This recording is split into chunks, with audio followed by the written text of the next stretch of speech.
আগের দিন ওই কাজুরি মাছ এনেছিল না, ইন্দ্রর মন পড়ে রয়েছে কাজুরি মাছের দিকে। কালকে রাতেই বললো ওই কাজুরি মাছটা আলু বেগুন দিয়ে রান্না করো তো মামা। না ঠিক আছে, মেয়ে আবার এই মাছ খায় না। ব্যাস, ফ্রিজের মাছ মাংস সব ফাঁকা, সবজিও ফাঁকা করে ফেলেছি। ওই বেগুন টমেটো এই সমস্ত রয়েছে, 3-4 দিন ভালো থাকবে। আর আরও একবার বলে দিই, আমরা বাড়ি থেকে বেরিয়ে যাওয়ার পরে আমার দাদা এসে এই বাড়িতে থাকবে, ঠাকুর পুজো দেওয়া, গাছে জল দেওয়া। অবশ্য ছাদের গাছ অনেক কমিয়ে দিয়েছি, কারোর ভরসায় না ছাদ বাগান রেখে 7-8 দিনের জন্য কোথাও যাওয়া যায় না। আমি যতটা বুঝবো যে গাছে কতটুকু জল লাগবে না লাগবে, হ্যাঁ 2 বেলা দিতে হবে না 1 বেলা দিলেই চলবে, যাকে রেখে যাব সে তো অত বুঝবে না। একবার আমরা কাশ্মীর গেছিলাম মনে হয়, তখন দাদাকে রেখে গেছি, মারাত্মক গরম পড়েছিল, 2 বেলা জল না দিলে একদম সে দাদা একটু কম জল দিয়েছে, অর্ধেক গাছ মরে গেছিল। তাই নিয়ে আমি কিছু বলিনি, কিন্তু আমার দর্শক বন্ধুরা ভেবেছে আমি আমার ভাসুরের নামে যাতা বলেছি। সে যাই হোক, এখন আমাদের দর্শক বন্ধুদের মাথা এক একজনের এক এক রকম, কে কোন কথাটা কিভাবে নেবে, কে কিভাবে বোঝাবে, কে কতটুকু ভুল ধরবে, সে তাদের ব্যাপার। আমি আমার জীবনচক্রটা আপনাদের সামনেই তুলে ধরছি আমার মতো করে। ওই দর্শক বন্ধুরা কি বলবে এই ভাবতে গেলে না অনেক সচেতন হয়ে কথা বলতে হয়। আর সচেতন হয়ে যখনই কথা বলবো, কথাটা আর আড্ডার মতো লাগবে না, বক্তৃতা টাইপের শোনাবে। খবরের চ্যানেলে যেমন ওই বুঝে বুঝে বুঝে বুঝে খবর বলে, ওইরকম হয়ে যাবে। তাই আমি এই যারা আমাকে নেগেটিভ কমেন্ট করে সেই সব বন্ধুদের, কিন্তু যারা আমাকে ভালোবাসে তাদের জন্য আমি প্রত্যেক দিন মনে হয় ক্যামেরা অন করে একটুখানি আড্ডা দিই। সে যাই হোক, চলুন। আজকে রবিবার বলেই কিন্তু এত কথা বলছি। পুপু কিনেছে এই জুতোটা, ও হাওয়াই চটি কিনতে গেছিলো, যেই আমাকে ওইটা নিতে দেখেছে ও হাওয়াই চটি এই এই এই টাইপের জুতো নিয়েছে, বলে মা আমি এটা পরে চলে যাব। সমুদ্রের পাড়ে বালির মধ্যে না ভালো জুতো পরে যাওয়া যায় না গো, হোটেলে আর কতক্ষণ থাকবো। আর আমরা তো সাইট সিন করতে যাই না। প্রথম যখন আমরা পুরী গেছিলাম, আমার মা বাবাকেও একবার নিয়ে গেছিলাম, সেইবারে গেছিলাম, আরও 2-3 বার গেছিলাম সাইট সিন করতে। ওই বাসে করে সারাটা দিন আমার খুব শরীর খারাপ হয়ে গেছিলো। একটা সাইড করে রেখেছি যাতে জল দিতে সুবিধা হয়, বুঝতে পারলাম বন্ধু। দাদাকে যে রেখে যাচ্ছি দাদার জন্য অসুবিধা না হয়। এই যে দেখুন আম গাছে আম ধরেছে। আর এই আম গাছের সমস্যা কি বলুন তো, আম একটু বড় হতে না হতে এই যে এরকম ফেটে যায়, এরকম ফেটে যায়। ইন্দ্রকে যতই বলি যে এই আমটা তুলে নিয়ে গিয়ে একটু আমডাল বানিয়ে খাই, বলে না, গাছের জিনিস তুলবে না, ফাটুক পচুক ও গাছেই থাক, গাছের জিনিস গাছে দেখতেই ভালো লাগে। হ্যাঁ ঠিক আছে, যথা আজ্ঞা। যখন ছাদের সব গাছ নামিয়ে দিয়েছিল একটু কষ্ট পেয়েছিলাম, তারপরে মনে মনে ভাবছি যে আমি তো সেইভাবে প্রত্যেক দিন জল দিতে আসতে পারি না, ইন্দ্রকেই দিতে হয়, ওর মাথায় অনেক দায়িত্ব, তার উপর গাছেদের দায়িত্ব দিয়ে দিলে লোকটা পাগলা পাগলা হয়ে যাবে, থাক গিয়ে, এই ভেবে মনটাকে শক্ত করে নিয়েছি।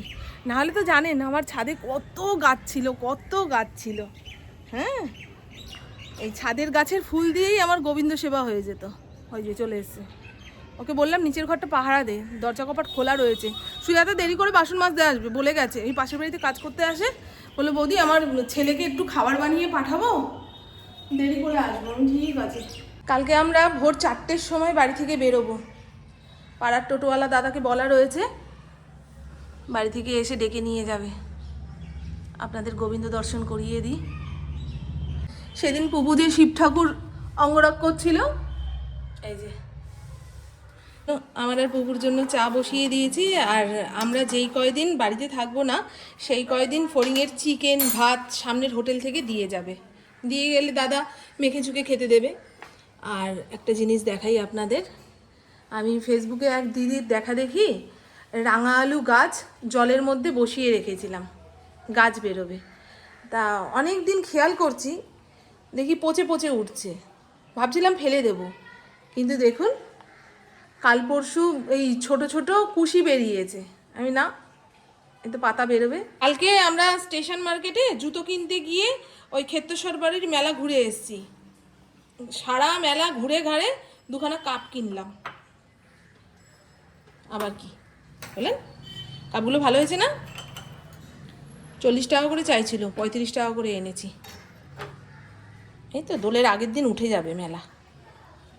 পুকুর কালকে শরীরটা খারাপ লাগছিল, আমি চল না মা একটুখানি যাই, মেলাটা ঘুরে আসি। বলে কী কিনবে মেলা থেকে? আসলে অনলাইনে জিনিসপত্র কিনতে কিনতে এমন হয়ে গেছে না, এখন মেলার জিনিস কিনতে ভালো লাগে না, কারণ ফেরত দেওয়ার তো কোনো অপশান নেই। নয় আমি দোকান চিনতে পারবো না, কিংবা দোকানদার আমাকে চিনতে পারবে না ফেরত দিতে যাওয়ার সময়, বুঝেছেন? কিন্তু অনলাইনের জিনিস অর্ডার দাও, বাড়ি এসে দিয়ে যাবে, আবার রিটার্নের সময় বাড়ি থেকে নিয়ে যাবে, এই করে করে বাইরে বেরোনোটাই শেষ হয়ে যাচ্ছে। তবে মেলা যারা দোকান লাগিয়েছে তাদের থেকেও তো কিনতে হবে না। মিশো অ্যাপ থেকেও 6খানা একসঙ্গে কিনতে গেলে ওই একই দাম পড়ে যায়, হয়তো 2 টাকা 5 টাকা বেশি হয়, বুঝেছিস মা? আর ডেলিভারি চার্জটা লাগে। ভালো হয়েছে বন্ধু কাপটা। হরিণ, ফড়িং নয়, হরিণ। ওকে বিস্কুট দিয়ে গেছে, বিস্কুট খেলো না ও, এখন এলাচ বিস্কুটটা ছাড়া খেতে চাইছে না জানিস। রান্নাবান্না শেষ হোক, তারপরে ড্রায়ার দিয়ে লোমটা শুকিয়ে দেবো। হ্যাঁ মা, পরিষ্কার পরিচ্ছন্ন। অনেক দিন পরে স্নান করলো, শীতের ভাবটা যাচ্ছে না না, সেই জন্য পুপু আর স্নান করাতে পারছিল না। আর আপনাদের দেখাই, এই হলো কাজুরি মাছ। আপনারা কে কী নামে ডাকেন এই মাছটাকে আমি জানি না, তবে আমরা কাজুরি মাছ বলি। এটা না ভেজেও রান্না করা যায়, তবে ফ্রিজের মধ্যে ছিল তো একটুখানি ভেজে নিয়ে রান্না করছি। আর এটা রান্না করার জন্য বেগুন লম্বা লম্বা করে কেটে লবণ হলুদ মাখিয়ে রেখে দিয়েছি, যাতে তেলের মধ্যে পড়ার সঙ্গে সঙ্গেই ভাজা ভাজা হয়ে যায়। আর শিমের দানা ছিল। আর বাড়ি থেকে বেরোনোর আগে বাড়ির মাছের ঝোল ভাত খেয়ে বেরোলে এ মনে হয় বাড়িতে এসেই পাওয়া যাবে, তাই না গো?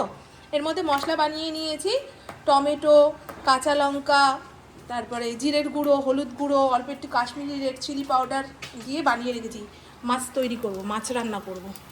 ফড়িংকে খেতে দেবো, আজকে একটু বেশি পরিমাণেই ভাত দিলাম ওকে। যেদিন স্নান করে না সেদিন মনে হয় খুব খিদা পায়। আধা ঘন্টা আগে থেকে আমার দিকে তাকিয়ে রয়েছে, মা কখন খেতে দেবে। এই দেখুন, ঘরে যতটুকু ধনেপাতা, ঘরে কি ফ্রিজে যতটুকু ধনেপাতা ছিল সবটা এই মাছের ঝোলের মধ্যে কুচিয়ে দিয়ে দিয়েছি। একদম গামাখা করে রান্না করলাম। এই হলো কী মাছ যেন, কাজুরি মাছের ঝাল, আলু বেগুন শিমের দানা দিয়ে। আর এই হলো চিকেন। সানডে একটু চিকেন না হলে কি আর সানডেটাকে সানডে বলে মনে হয় বলো? হ্যাঁ, খাওয়া দিয়েই তো এখন দিন তারিখ বিচার করি, নাহলে তো কিছুই মনে থাকছে না।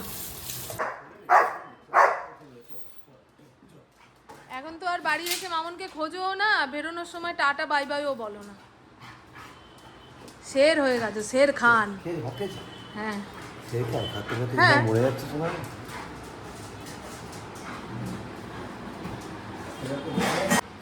আস্তে আস্তে কন্ট্রোল করে করে। গুড। যখন পারবে না অ্যাডজাস্ট করতে পারবে ছেড়ে দেবে, অত তো উটোপাটি করার কিছু নেই। এই তো গুড।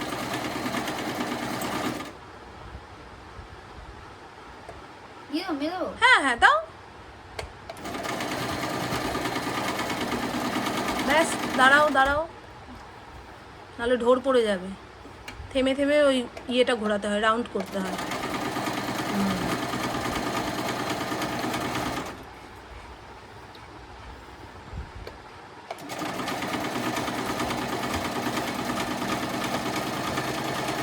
গুড।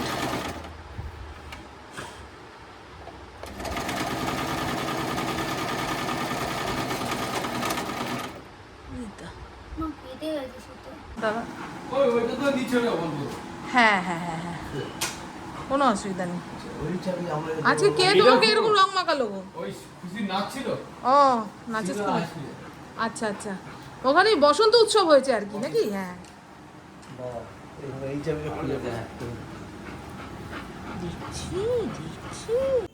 দেখলেন তো আমার ভাসুর এসে ফড়িংয়ের সঙ্গে ভাব জমিয়ে গেল। পরপর 3-4 দিন আসলো, ভয় পাচ্ছে, বলে তোমরা না থাকলে যদি রেগে মেগে আমাকে অ্যাটাক করে। আমি না না, ও কামড়ায় না, কি বলো তো, খেলার জন্য একটুখানি হুটোপাটি করে। ইন্দ্র আসলেও দেখবেন কেমন করে না, দরজা খোলার সঙ্গে সঙ্গে মনে হয় কি লাথি গুতা দিয়ে বাড়ির বাইরে বের করে দেবে, ওই রকম।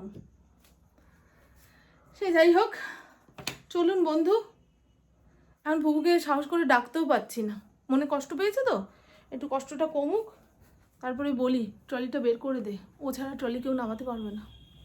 আর একখানা ওই হাত ব্যাগ নেবো ভেবেছিলাম, পেছনের চেনটা কেটে গেছে, ওটা আর নিতে পারবো না, বুঝেছেন না। আর আমার ব্যাগ তো আমাকেই বইতে হবে। ইন্দ্রকে বললাম তোমার ঘরে যে পিঠ ব্যাগটা রয়েছে ছোট, সেটা বের করে এনে দাও। ওই হাতের সামনে, আমরা তো বন্দে ভারতে যাচ্ছি, বুঝেছেন। তা এসিতে যদি ঠান্ডা ঠান্ডা লাগে, একখানা চাদর তো নিতেই হবে হোটেল রুমের বিছানায় পাতার জন্য কিংবা গায়ে দেওয়ার জন্য। আর এই যে যার এরকম গায়ের চাদর একটা করে নিয়ে নেব। এটা একদম পাতলা চাদর, বুঝছো তো হবে, আমার ভালো লাগে না। আমি তখনই বলি যখন ইয়েতে কাউন্টারে ও জামা কাপড় ভাঁজ করে। এমনি জামা প্যান্ট আমি কিনিনি জামা প্যান্ট আমি তোকে বারবার বলি তুই কাউন্টারের সামনে দাঁড়া, ওই তো বাবা সামনেই দাঁড়িয়েছিলাম। সব নেই, সব নেই, জন্মদিন, মুখে ভাত, বিয়ে বাড়ির সব নেই।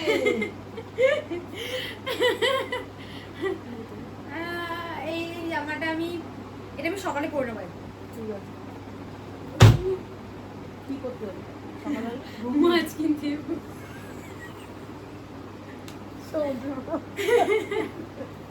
আমি এটা ভালো লাগছে, ভালো লাগছে নে।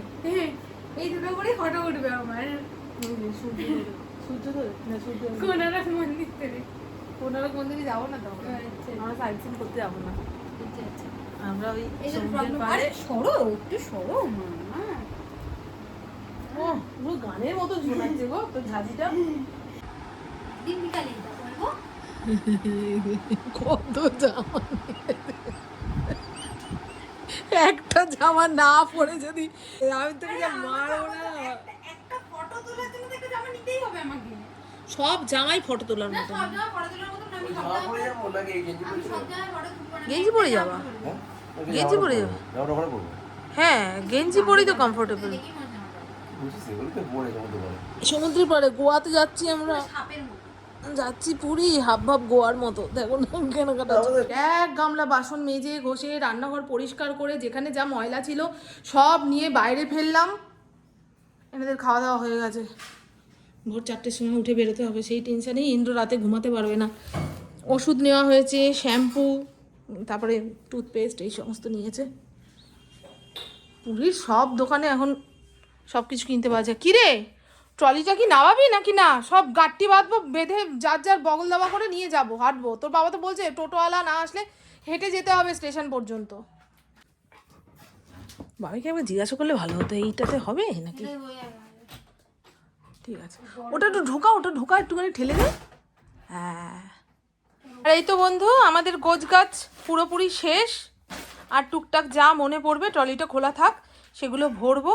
এর মধ্যে আমার আর পুকুরটা নিয়েছি, আর ইন্দ্রকে বলেছিলাম তোমার পিঠ ব্যাগটা নিয়ে আসো, ওর মধ্যে টুকটাক জিনিস ভরবো। ও টুকটাক জিনিস আর ভরতে দেয়নি, নিজের জামা কাপড় ভরে নিয়েছে, ভালো হয়েছে। আজকে ভোরবেলায় 4টের সময় আমাদের বেরোতে হবে। কটায় ট্রেন রে আমাদের?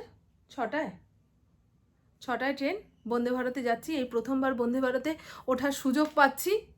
এর আগে ইন্দ্র অনেকবার বলেছিল এই ভোরবেলায় বেরোতে হবে ভেবে 2-1বার যাইনি, কিন্তু এবারে মনে হলো না, দিনের দিন যখন ট্রেনটা আমাদের পুরীতে নামিয়ে দেবে তাহলে এটাতেই যাওয়া ভালো।